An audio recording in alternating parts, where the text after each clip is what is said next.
Le danger des déchets plastiques grandit chaque jour un peu plus. D'ici 2030, les estimations de WWF sur la production de plastique tendent vers 558 millions de tonnes lorsque cette production était autour de 200 millions de tonnes en l'an 2000. Sachant que près de 75% des plastiques produits aujourd'hui sont déjà des déchets, la question de l'arrêt total de la fabrication de ce matériau est sur toutes les lèvres. Si la Guyane n'est pas un pays producteur d'envergure de plastique, la protection de ses aires marines et terrestres reste un enjeu primordial. L'idée, ça a été de regarder un petit peu dans la faune guyanaise le niveau de contamination par les plastiques. Et on s'est rendu compte que autant chez les tortues que chez les dauphins, on était sur des niveaux de contamination qui étaient importants. Puisque les 3 espèces de tortues qu'on a étudiées sont contaminées par les plastiques. Les jeunes aussi bien que les adultes.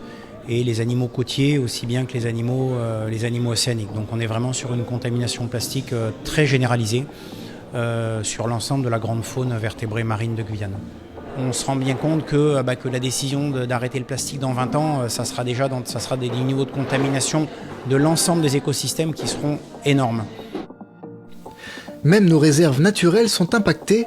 Amandine Bordin, responsable des programmes biodiversité marine à la réserve naturelle du Grand Connétable, se retrouve régulièrement à récupérer des déchets plastiques de toute nature. On est gestionnaire d'une aire marine protégée, qu'on a des suivis également en mer, que ce soit à la côte ou au large.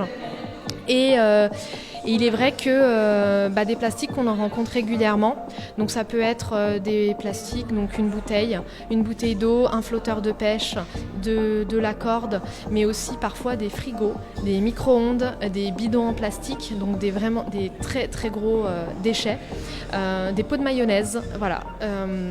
Donc c'est extrêmement inquiétant parce que c'est ce qu'on voit, mais il faut imaginer aussi tout ce qui coule et qui se dégrade et qui forme ensuite des petites particules de plastique. À nous d'avoir les bons gestes, d'essayer d'avoir des centres de recyclage qui fonctionnent, de ne pas jeter non plus ces déchets dans la nature et puis de tendre vers moins de sachets plastiques, d'acheter du vrac, voilà.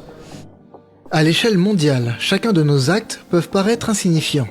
Cependant, c'est bien la prise de conscience personnelle de tout un chacun qui peut au final faire pencher la balance.